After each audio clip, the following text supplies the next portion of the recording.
Por que o Bolsonaro? Vamos lá. Por que o Bolsonaro se elegeu? Vamos raciocinar juntos.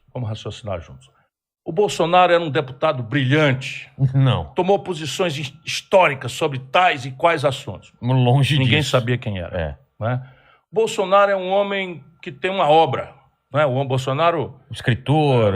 Um intelectual importante. Ajudou a consolidar uma teoria. Eu acho que não. Mandíbula. Absolutamente nada. 0 a 10. Absolutamente nada. Me arrisco a dizer que não também.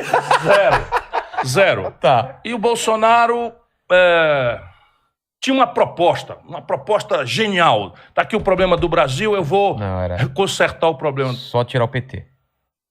Aí você chegou na chave da questão.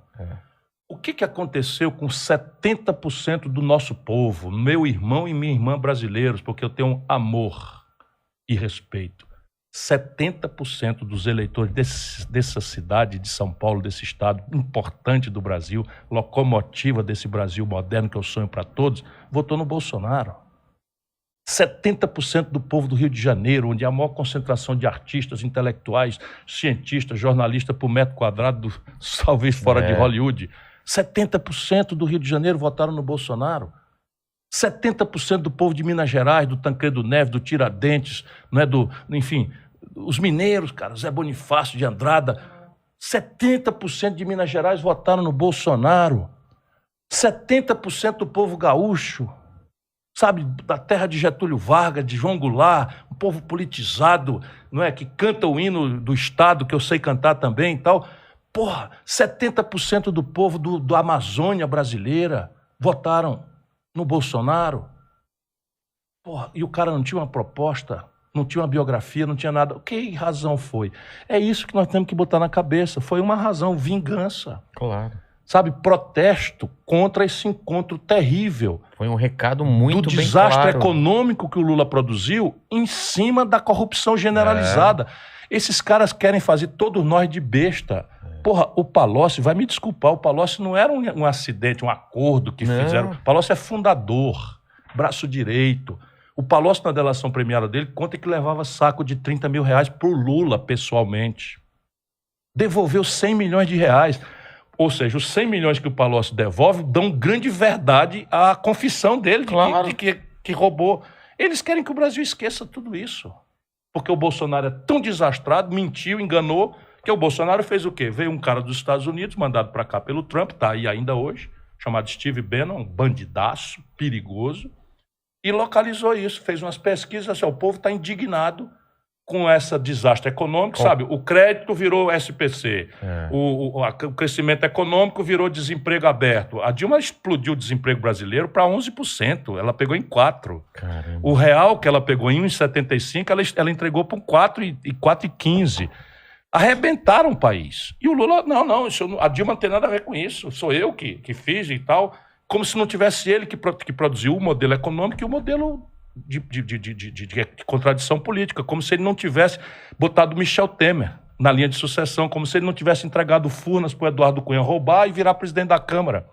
Ele quer ele quer passar uma borracha e nos tratar todos como idiotas. Então, eu sinto isso. Porque não tem um meia-culpa, não tem, erramos. Nada. Ele hoje está agarrado com as mesmas pessoas. Exatamente. Sabe o Valdemar Costa Neto, que foi preso e não sei o que, papapá e tal? Tá com ele, cara.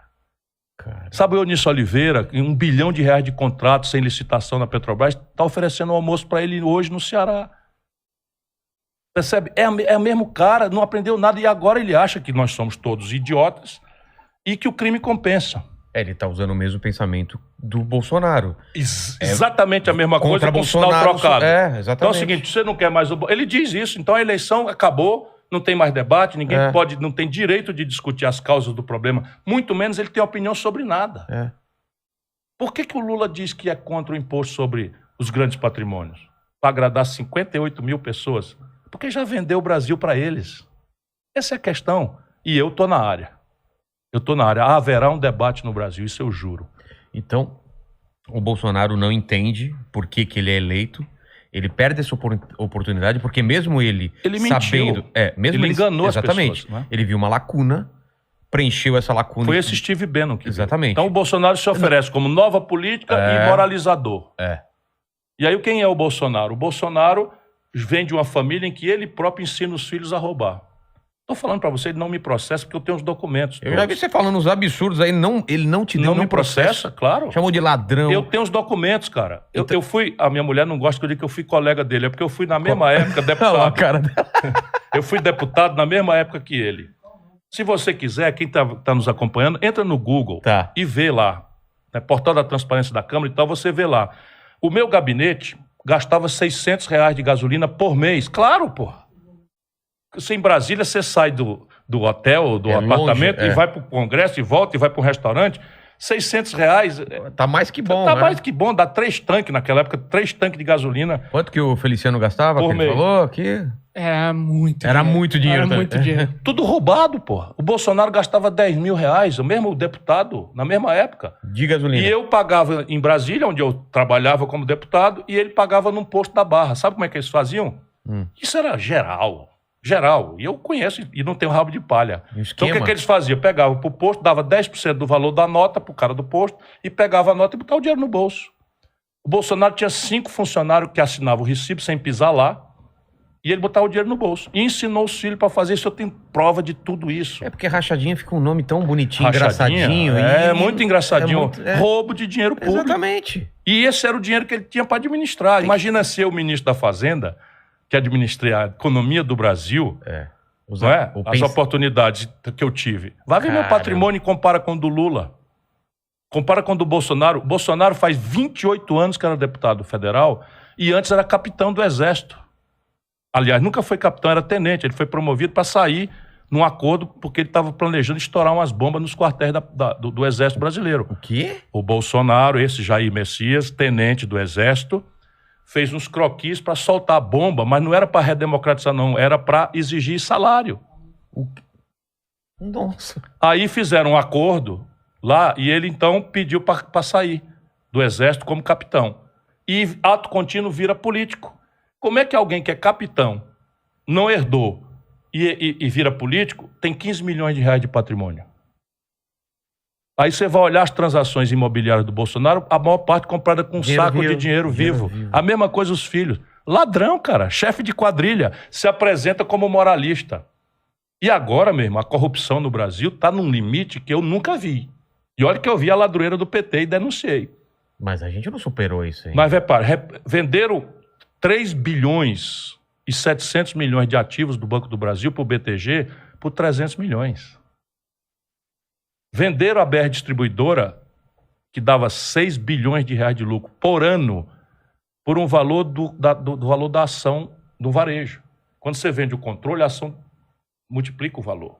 Você está entregando o controle da empresa. Venderam ativos agora do BNDES Par de 18 bilhões de reais, inclusive a participação da União na Vale do Rio Doce, para o dito BTG por 8 bilhões. Então tudo isso pode ter contrapartida que a gente só vai descobrir lá na frente. Ah, não tenha dúvida. Não tenha dúvida, né? Nós vamos descobrir tudo isso. Mas a roubalheira é flagrante e não sai nos jornais porque é o capitalismo brasileiro. Sempre tem um sócio que tem influência para ninguém deixar falar e acontecer. Cartão corporativo também tá... Por exemplo, cartão corporativo. Eu fui ministro da Fazenda e fui ministro da Integração Nacional e me recusei a usar cartão corporativo. Não dá para acabar. Que é uma vergonha. É uma vergonha. Não, antigamente você tinha o que eles chamavam de reserva de caixa. Tá. O que é? Você tem ali, vamos lá, um gabinete, você precisa comprar um café para a cantina e tal. Então você fazia um empenho e tirava R$ 1.500 para um ordenador de despesa, que era o encarregado, vamos dizer, do almoxarifado, e era assim que funcionava. A pretexto de modernidade, e os bancos ganham, você cria o cartão corporativo, aí o céu é o limite. Não precisa... Então o cartão corporativo do Bolsonaro é R$ 5.800.000. E ele não precisa justificar? Não, é secreto. Ele decretou segredo de Estado. Mas a roubalheira nesse país é um negócio absurdo. Mas isso é uma revolta tão grande que dá. Eu sou indignado. E aí, mas aí a gente volta àquela pergunta. Esse sistema, como a gente muda isso? Como que... Primeiro, você não pode ter rabo de palha. Se você tiver rabo preso. Você não pode ter. Se você que é o que aconteceu com o Bolsonaro. E com o Lula. O Lula... No primeiro mandato já tinha isso? Sim, não teve o mensalão no primeiro mandato? Sim. E ali a grande discussão foi se o Lula sabia ou não sabia. mas que foi feito por eles. Mas claro que sabia, né? Eu acho que não. Você acha que não? Mas mesmo? acho que não por um jeito que eu conheço bem o Lula. É assim, chegava um político e dizia assim, Lula, estão me devendo X milhões de reais da promessa que fizeram na campanha e tal. Aí o Lula chamava o Zé Disseu e dizia assim, Zé, resolve isso aí. E, espertalhão que é, não queria saber como é que o Zé Disseu ia resolver. Não me conta, hein? Eu acho que foi exatamente isso que aconteceu. Mas na sequência... Ele só dá aquela piscadinha, né? Na sequência eu sei que ele sabia porque eu denunciei para ele. Então... Pessoalmente, muitas vezes, e em público. Eu tenho o arquivo dele. E me dizia uma coisa, no dia seguinte fazia outra. Então eu denunciei os contratos sem licitação na Transpetro com o Sérgio Machado, que é lá do Ceará. Eu denunciei o contrato sem licitação de R$1 bilhão com o Eunício Oliveira. Então eu denunciei publicamente o Michel Temer, eu denunciei o Eduardo Cunha. Todos esses caras me processaram. Caramba. E não me processo por calúnia, não. Me processo por dano moral. Ah, tá.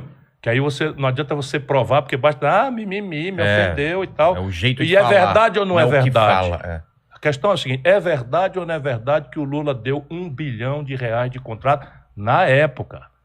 Valia hoje aí uns 1,5 bilhão ou 2 bilhões de reais, sem licitação, meu irmão. Na moleza, não quer não? Caramba. E sabe onde é que ele está almoçando hoje ou ontem? Vai almoçar amanhã? Lá com o Eunício Oliveira.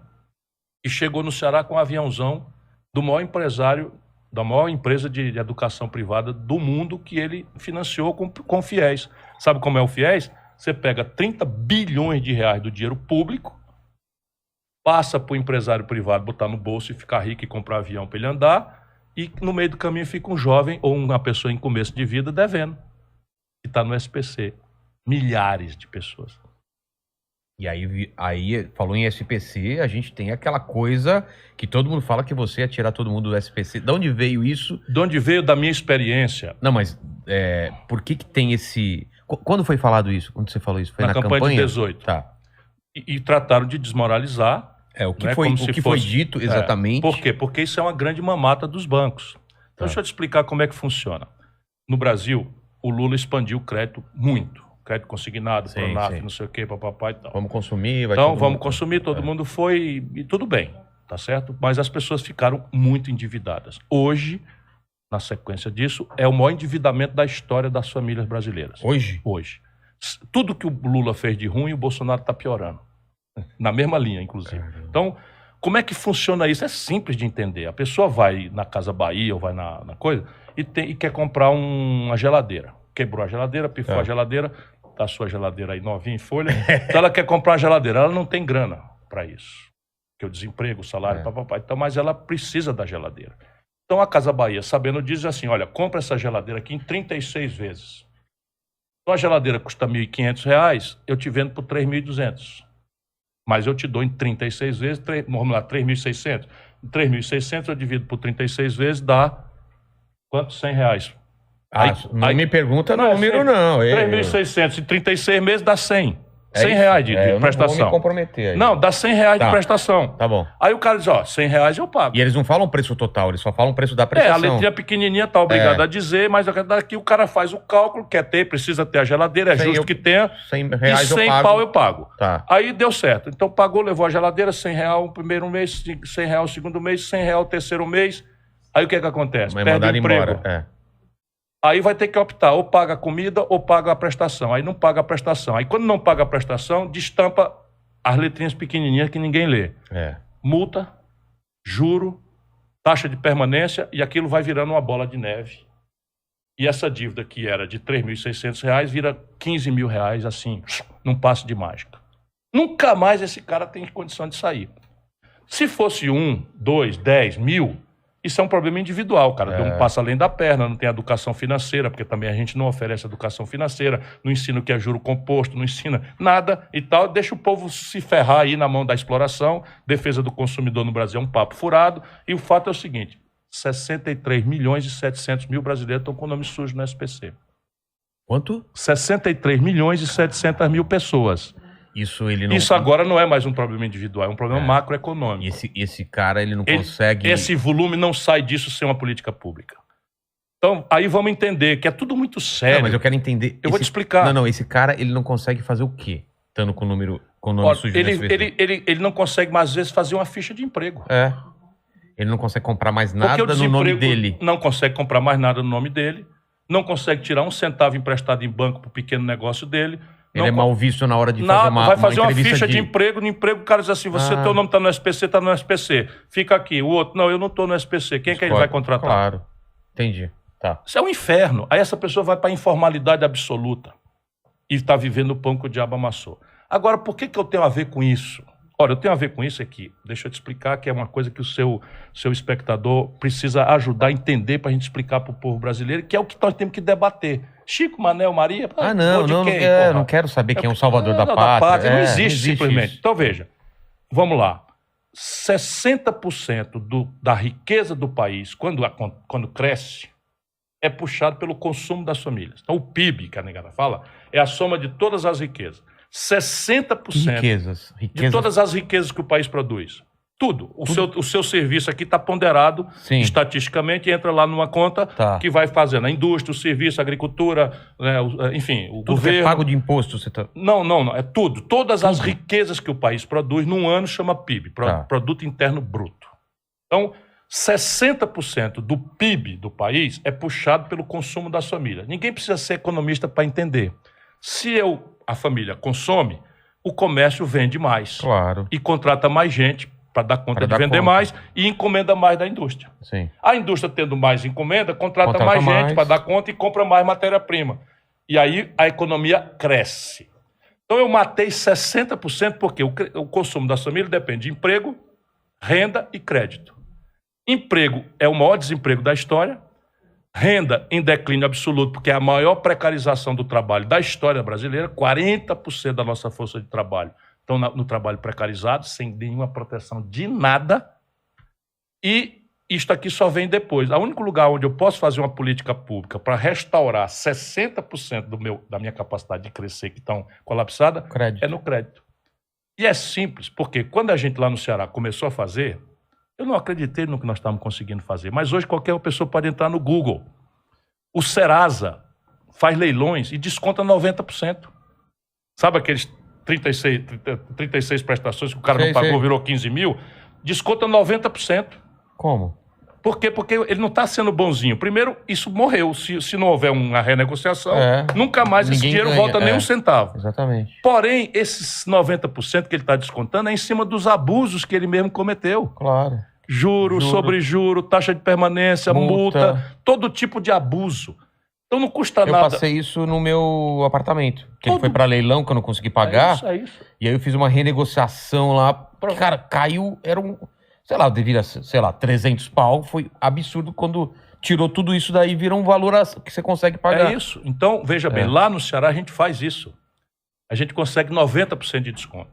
Então, se eu consigo 90% de desconto, cai nos 10% que o povo também, desempregado, não tem. Qual era a minha proposta? Mediar a negociação do desconto, o governo ajudar o consumidor e botar o Banco do Brasil e a Caixa, que obedece ao governo, para criar uma linha de crédito que financiasse esses 10%, com juro mais civilizado e prazo compatível.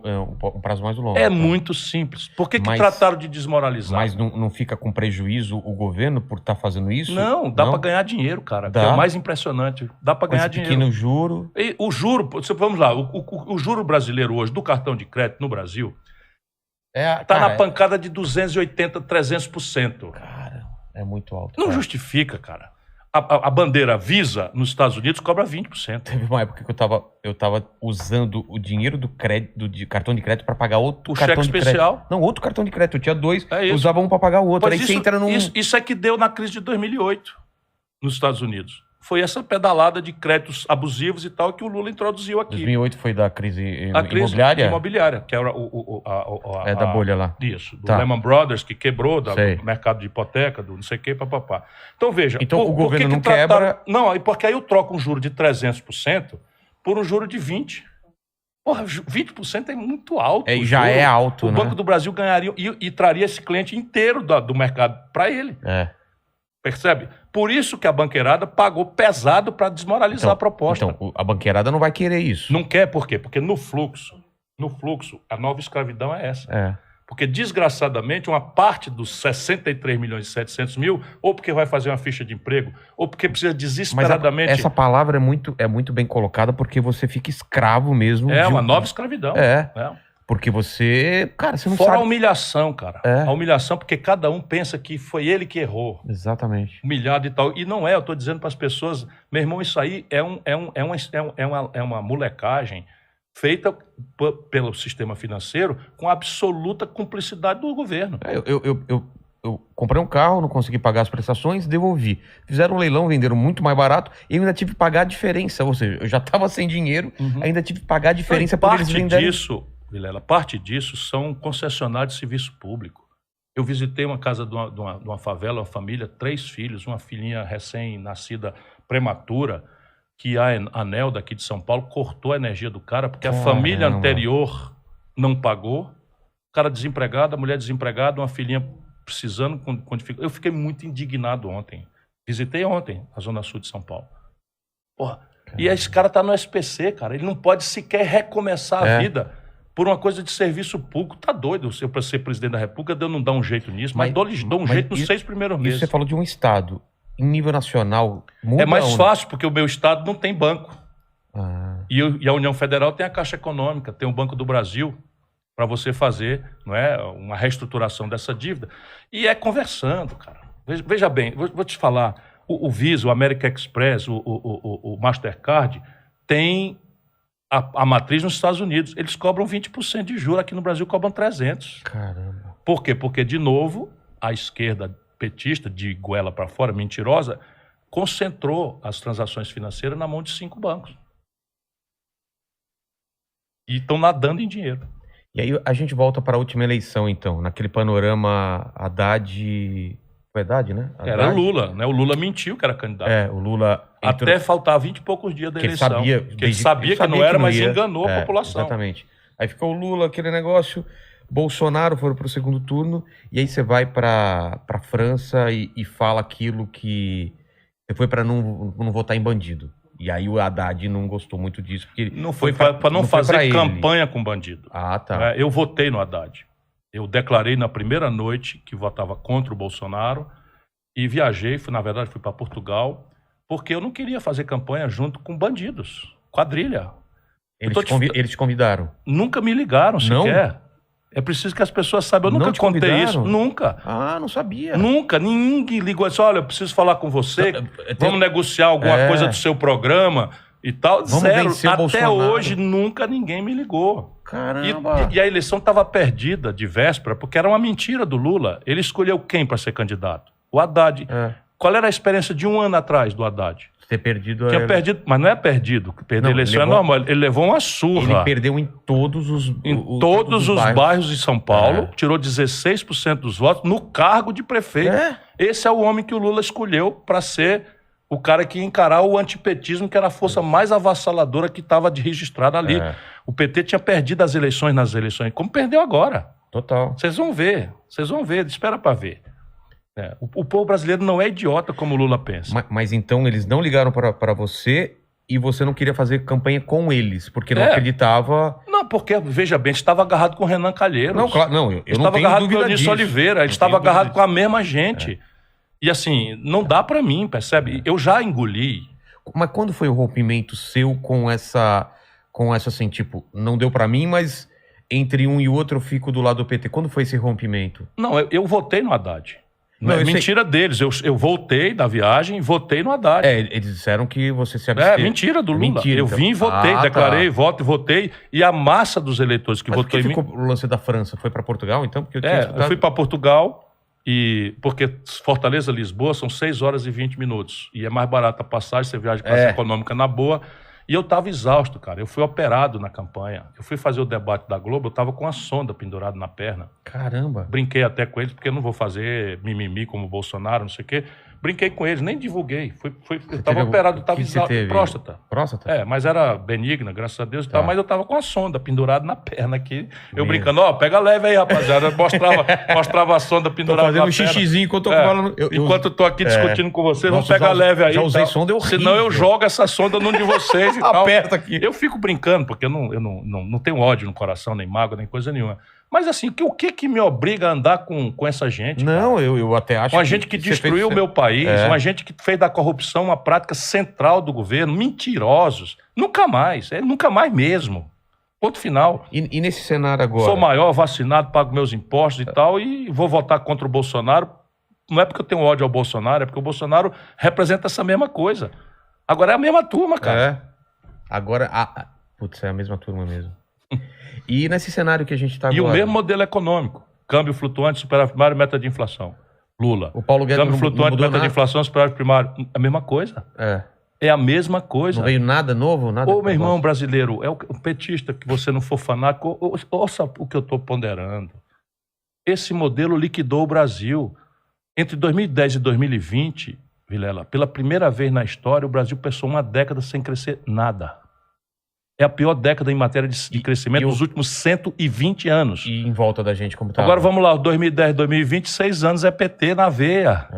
2 anos é Michel Temer, que a irresponsabilidade do Lula botou na linha de sucessão, e é a mesma gente com quem o Lula está hoje agarrado. E 2 anos o Bolsonaro, que chega à presidência da República como resultado da irresponsabilidade do Lula e do PT. Ou o povo brasileiro virou fascista e gado do dia para a noite? Essa gente votou com Lula a vida inteira. Eles não respeitam nada, nem ninguém. Vamos pro ramo da ideologia agora, que é o que tá... Essa dicotomia, esse negócio, ou é de um lado ou de outro, e o pessoal busca essa terceira via, essa coisa um pouco mais sensata e tal. Você acha que tem espaço para sensatez, tem espaço para moderação?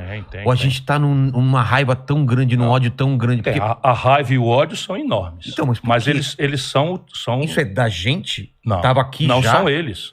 Quando começou isso? São eles. Quando começou o nós contra Quem eles? introduziu isso na vida brasileira foi o Lula. Quando? Nós contra eles a vida inteira. Desde que eles entraram. Desde que eles entraram. Então, se você reparar, é a minha história, não é? Então, assim, em 1989, nós tivemos a primeira eleição direta para presidente da República. O único candidato que perdia para o Collor era o Lula. O único. O Covas ganhava do Lula, do Collor. O Brizola ganhava do Collor e o Lula era o único que perdia. Cansamos de tentar mostrar isso para ele, se impôs, porque todo mundo era corrupto, todo mundo era safado, todo mundo era contra o povo, todo mundo era contra o pobre, só ele que era honrado, só ele que era sério, só petista e tal. Tomou uma surra e nos deu o Collor. Lá atrás ele já tinha ficado contra o Tancredo Neves no colégio eleitoral. Por ele, o Maluf tinha ganho para merdalhar o Brasil mais ainda do que já estava sofrido o país, né? E ele explorar a tragédia do Brasil. É um chupa-sangue, a vida inteira foi. Botou para fora a Beth Mendes e o Ayrton Soares, porque votaram no Tancredo. Por ele, ficou contra a Constituinte. Isso tudo são caminhos. Ficou contra o plano real. Não, pior é o seguinte, na noite do impeachment que nós fizemos juntos, eu era governador. O Itamar avisou para mim, para o Fernando Henrique e para o Tasso que não ia assumir a presidência da República. Eu contei poucas vezes essa história. Por quê? Como não vou fazer? Não, porque o Quercia e o Fleury estão com a faca no meu pescoço exigindo nomear o ministro da Fazenda. Cara. E o Lula me avisou que vai para a oposição. E nessa condição eu não posso governar, porque eu não vou entregar o Ministério da Fazenda para o Quercia, por razões né, de corrupção, o cacete A4, e se o PT for para a oposição, enfraquece o governo, porque tem que ser um governo de união nacional e tal. Aí fomos para o telefone, eu, Fernando Henrique, Tasso, para ligar, eu falo com o Lula, pô, Lula, isso é irresponsável. Nós lutamos o impeachment, passamos... Qual é a consequência óbvia do impeachment? A posse do vice. Aí agora tu vai para a oposição por oportunismo, quer que o Brasil se desastre, e nós do PSDB, eu era na época o único governador do PSDB, tinha ajudado a fundar o PSDB, e nós vamos para a oposição também, muito bonito isso, a irresponsabilidade da gente jogar o Brasil no desastre para explorar o desastre e a gente se eleger. Não, mas você sabe, o PT é assim mesmo, não sei o que e tal. Expulsou a Erundina, porque o Itamar nomeou. Percebe por que entorna? É porque eu engoli demais, cara. O mal que esse cidadão tem feito ao Brasil já é muito maior do que o bem que ele fez. Mas me parece que o Lula tem um ego absurdamente... É doente. É doentio doente. E esse agora está ego. piorado. Por quê? Porque ele tinha alguns amigos muito sérios. Márcio Tomás Bastos, Cuxiquem, Marco Aurélio Garcia, e todos eles morreram. Hoje o Lula está cercado de puxa-saco de quinta categoria, que só diz parabéns, maravilha, maravilhoso. Que vai bater Ninguém palma diz pra nada tudo. para as maluquices que o Lula fala, para as bobagens que ele faz, porque ele agora considera que o crime compensa. E assim, não quer debater comigo, não quer debater com ninguém, quer se eleger sem dar opinião de nada, só pela negação do Bolsonaro, como se a gente pudesse resolver o drama do Brasil sem debater, sem envolver o nosso povo, para entender as coisas. Não, todo mundo tem que ir pelo beijo, votar no São Lula, porque diz que agora a eleição é ele ou o fascismo. Espera um pouquinho. Eu não sou fascista, não tenho nada a ver com o Bolsonaro nem com o Lula, eu sou outra coisa. E é claro, a proposta é escrita.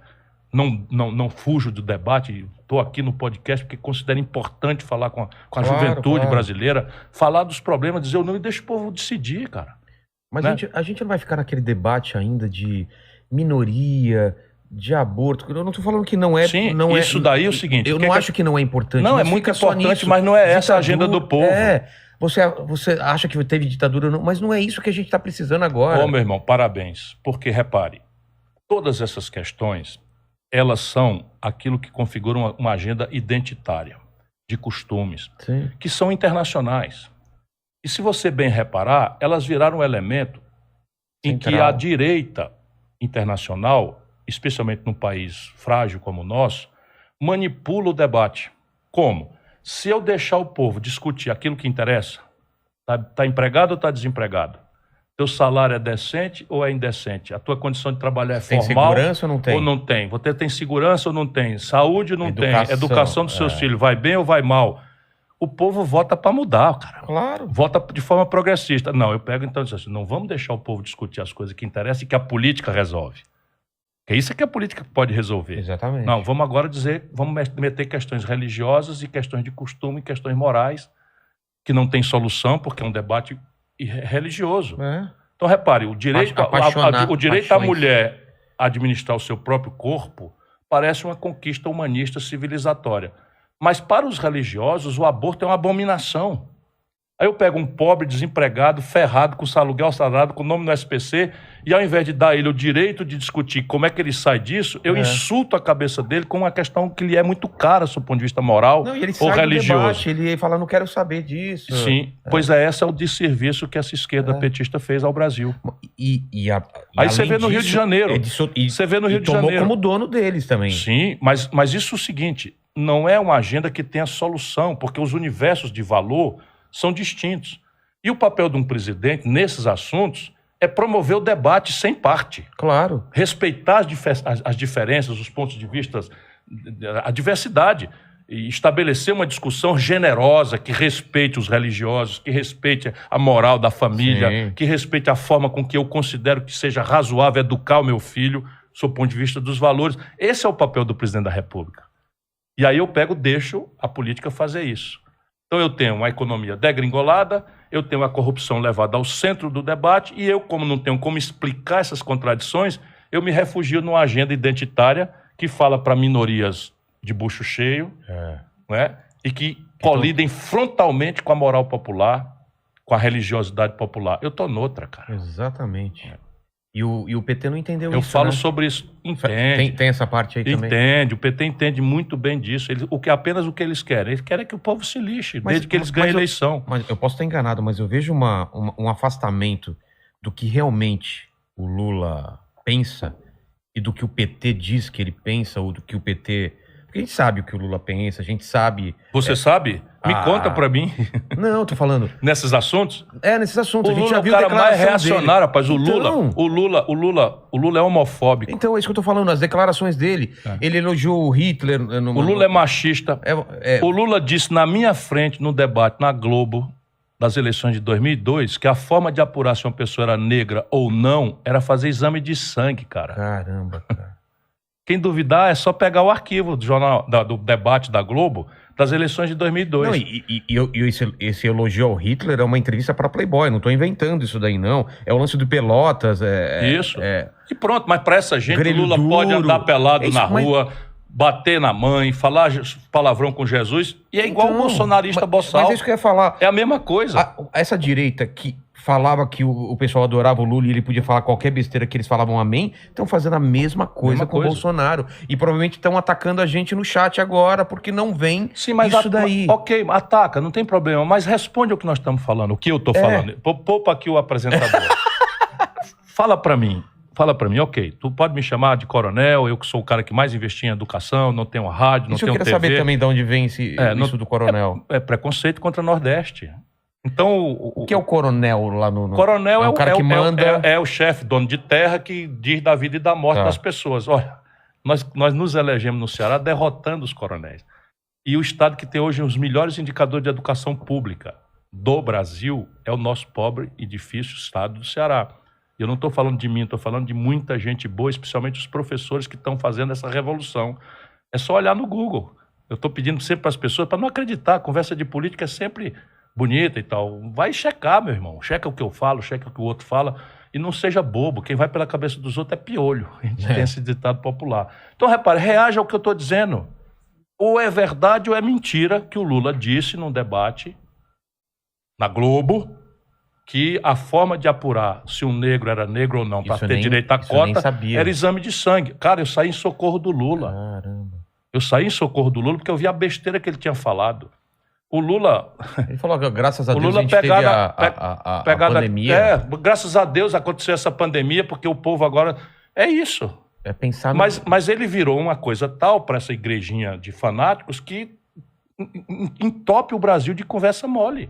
E vai fazendo, e vai acontecendo, não tem a menor autocrítica. Ele criou um espelho do outro lado. Não sei se ele criou também, ou se já existia isso de uma forma latente e a gente não sabia, mas tem um espelho aqui de dois tipos de pessoas. Então o Bolsonaro, eu estou dizendo, o Bolsonaro roubava dinheiro na gasolina do gabinete dele.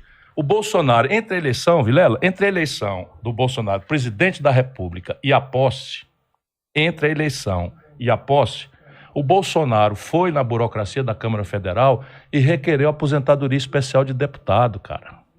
Bolsonaro é aposentado desde os 28 anos de idade como capitão. Pediu, eleito... E já tinha uma aposentadoria... Veja, tendo a honra maior do que um brasileiro pode ter de servir essa grande nação. 57 milhões de irmãos nossos votaram nele com toda a esperança. Sabe, eu cumprimentei, dei os parabéns, desejei boa sorte, que é o papel de um democrata. Claro. Não é? E o cara, com tudo na mão, foi de fininho pedir uma aposentadoria de deputado, cara.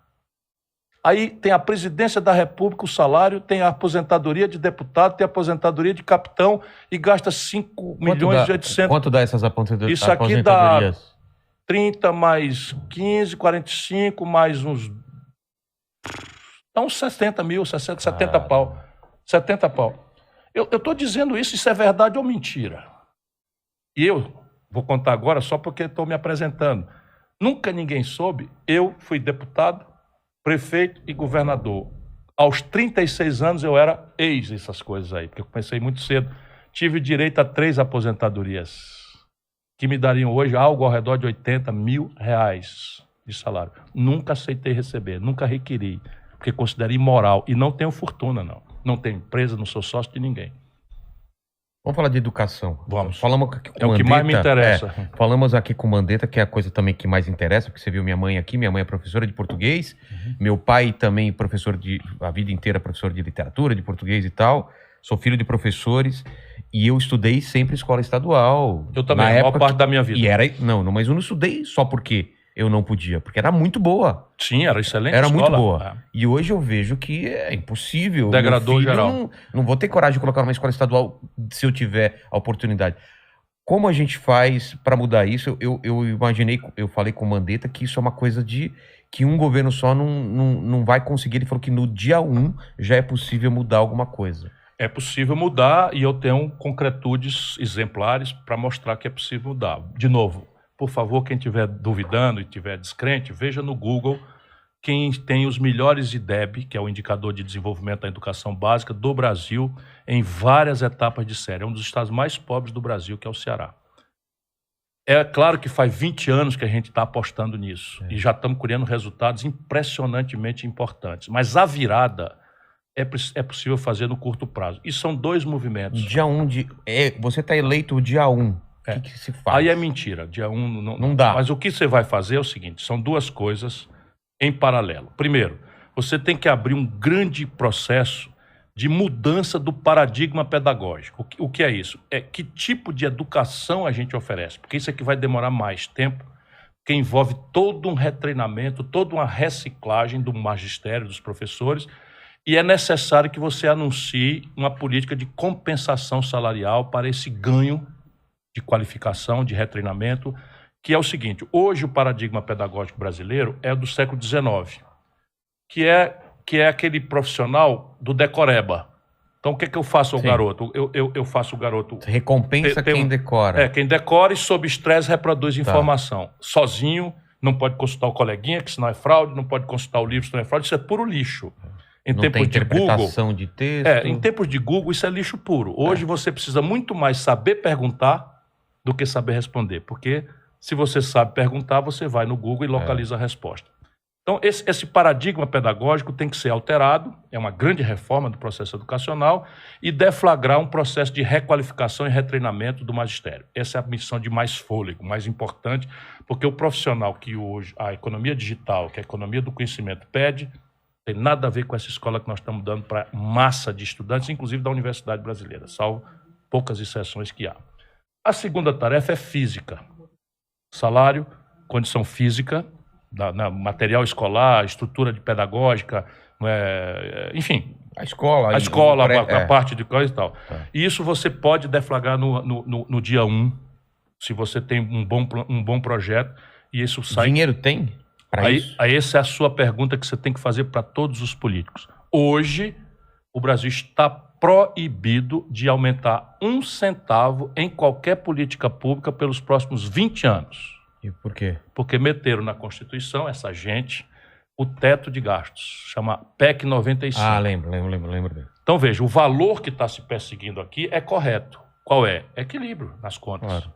Não vai gastar mais do que pode estar gastando arrecada. Mais do que arrecada indefinidamente, embora os tempos do governo são diferentes dos tempos da pessoa individual e tal. O exemplo que eu dou é o seguinte, se eu economizar $5.000 de manutenção das estradas por quilômetro, por ano, durante 10 anos eu economizo $50.000 por quilômetro. Porém, em 10 anos sem manutenção, eu destruo a estrada. Mato gente, faço o frete ficar mais caro, inviabilizo, enfim, o transporte das mercadorias, etc, etc. E quando eu for recuperar, eu gasto $200.000. Então, os tempos da governança pública não podem ser conta de padeiro, com todo respeito aos padeiros, né? Mas isso é uma casa à parte. Mas em nenhum país do mundo e em nenhum livro de literatura econômica do planeta Terra existe esta aberração de você, a pretexto de buscar o equilíbrio das contas públicas, que é correto, você estabelecer um congelamento de gastos por 20 anos numa nação que nascem 2 milhões de pessoas ainda por ano. E onde a condição de partida, por exemplo, materno-infantil, já é gravemente precária. Só Deus sabe, e as mulheres, como falta creche, como falta atenção nas maternidades, quando falta pré-natal, para falar só do comecinho da vida das pessoas. Mas nós estamos falando de educação. E essa educação que nós queremos custa mais caro, porque nós não vamos poder conseguir que um professor se requalifique ganhando R$2.800 por mês. É o que ganha em São Paulo. 28 anos, 30 anos depois do PSDB governando São Paulo, um professor de São Paulo ganha R$2.800 por mês e está aí desesperado, com dificuldades as mais terríveis e tal. Pois bem, esse teto de gasto tem que ser revogado. E nós temos que buscar o equilíbrio das contas públicas, como eu fiz.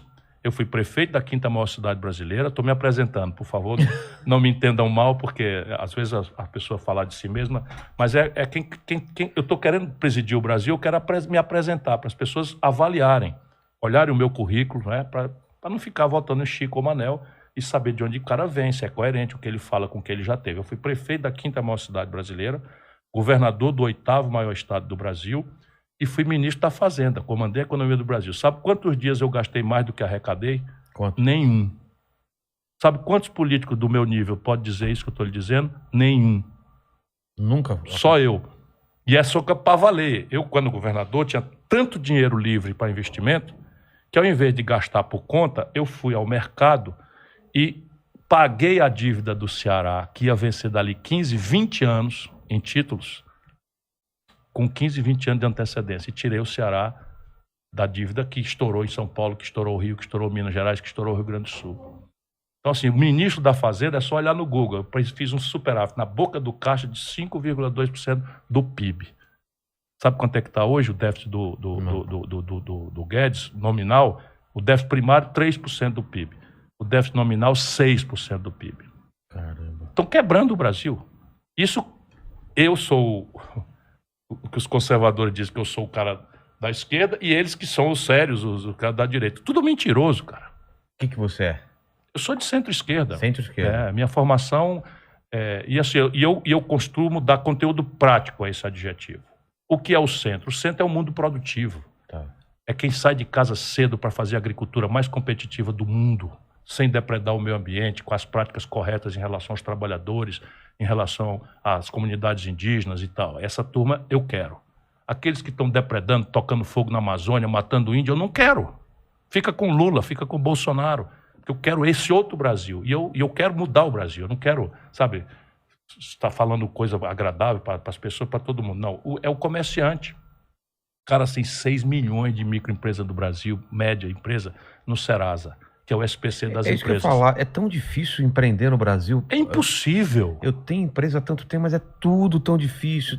Olha, é impossível. Nos Estados Unidos é tão fácil se abrir uma empresa, parece que é de um dia, 2 dias. E aqui, por que No é? Ceará também. Também é fácil? Não é que seja fácil, porque parte das exigências são leis São federais. âmbitos federais. Mas as nossas regulações, mas eu vou evoluir. Eu tinha já essa proposta, que é basicamente o seguinte: você vai fazer uma cartilha, e essa cartilha vai explicar quais são as exigências para você ter uma empresa, e você vai, no fim, assinar dizendo que está apto a fazer sob as penas da lei. Tá. Aí eu inverto, compreende? Então é o seguinte, claro, tem uma parte que é o bombeiro. Então o bombeiro vai ter que dar um alvará, saber se a tua estrutura é condicionada e tal. Então talvez eu deva manter o bombeiro, porque é uma coisa. Mas eu posso, em outras coisas, por exemplo, contábeis, eu posso dizer, está aqui as obrigações. Você diz que está apto a cumprir isso aqui tudinho, assina aqui sob as penas da lei, porque se você mentir, eu volto e fecho a tua empresa. E aí eu faço o quê? Quem está direito começa a funcionar a partir da assinatura declaratória, que é o inverso da cultura que nós temos no Brasil. Aqui você, a pretexto de perseguir o erro, você trata todo mundo como errado. Você pune todo mundo. Mas isso é de propósito.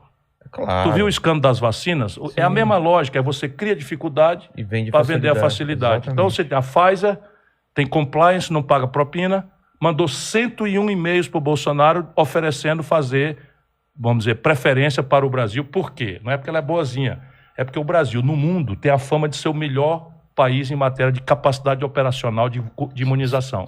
Nós somos o melhor do mundo. Mandetta falou isso. Nós conseguimos imunizar 48 horas toda a população. Várias vezes nós fizemos isso no passado. Seria um modelo... O melhor outdoor para o mundo inteiro. Outdoor. E aí a Covid despencaria. Então, vamos falar da pandemia. Então, aí eles mandaram 101 e-mails, o Bolsonaro não respondeu. Aí a gente pensa, pô, o cara está com desatenção, com negacionismo e não sei o quê. Não era, cara. Era criando um ambiente de dificuldade para o submundo dele. E o submundo é bem a cara do Bolsonaro. Um cabo da PM de Minas, um reverendo, e coronel e general do Exército, cara, que estão se corrompendo. E a cloroquina? E aí a questão do tratamento matou muita gente no Brasil. Muita gente. E como um verdadeiro charlatão, prescrevendo remédio sem ter formação para isso. É um desastre o que aconteceu no Brasil e nós estamos pagando muito caro. Agora, eu estou muito angustiado porque todos os sinais que os meus amigos cientistas me dão é de que essa variante Delta está voltando com muita força. Na Europa e nos Estados Unidos. E no Rio já está. No Rio já está. Já estamos falando em terceira dose para reforçar? Isso não tem, porque hoje nós estamos com 25% da população com a segunda dose, meu irmão. 25%? 25%. É um escândalo. Caramba. O Brasil foi para o 66º lugar do mundo em velocidade de vacinação como proporção das suas populações. Por que isso aconteceu? Porque nós não compramos as vacinas no tempo devido. E aí não fizemos. Primeiro o seguinte, fomos para o final da fila. E ainda insultamos a China e a Índia que vendem os insumos. Mas vamos primeiro também... E ainda desdenhou da Agora vamos fazer uma pergunta que traz de volta aquele grande debate do começo da nossa conversa. Por que a China tem vacina A Índia tem vacina e um país gigantesco como o Brasil tem que importar a vacina deles. Não tem tecnologia. Isso foi o Bolsonaro que fez? Não, isso vem lá foi de o Bolsonaro trás. que fez, foi o seu Lula. O seu Lula destruiu a indústria brasileira. Aquela lambança de ser barato, todo mundo comprar importado, a indústria brasileira acabou-se. Acabou-se, está em 10% do PIB. Não foi só o Lula, mas foram todos esses desse modelo para cá. Quando o modelo acabou, 30% do Brasil era indústria da economia brasileira. Hoje é 10%. Caramba. Percebe? Nós estávamos dependentes, quando começou a pandemia, de importar máscara da China, respirador da China. 80% dos remédios que a gente compra nas farmácias de São Paulo vem do estrangeiro. É uma vergonha. Né? E isso feito pela esquerda de goela, a esquerda da goela para fora.